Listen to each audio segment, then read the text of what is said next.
আজকের দিনটা আল্লাহর নামে শুরু করা ভালো। সবাই নামাজ ঠিকমতো আদায় করেছো তো?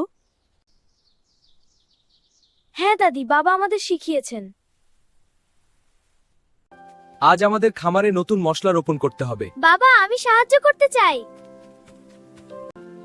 অবশ্যই, আল্লাহর জন্য পরিশ্রম করা সম্মানের কাজ। ভালোবাসা আর মনোযোগ ছাড়া কিছুই সুন্দর হয় না। কাজ করলে মন দিয়ে করতে হবে। হ্যাঁ বাবা, আমি এবার মন দিয়ে করব। ঠিক আছে, দেখো এভাবে আলতো করে। দেখো কত সুন্দর ফল, সব আল্লাহর দয়া। বাবা, আমরা কি এইসব বাজারে বিক্রি করতে পারি? হ্যাঁ, হালাল রোজি আল্লাহর বরকত নিয়ে আসে।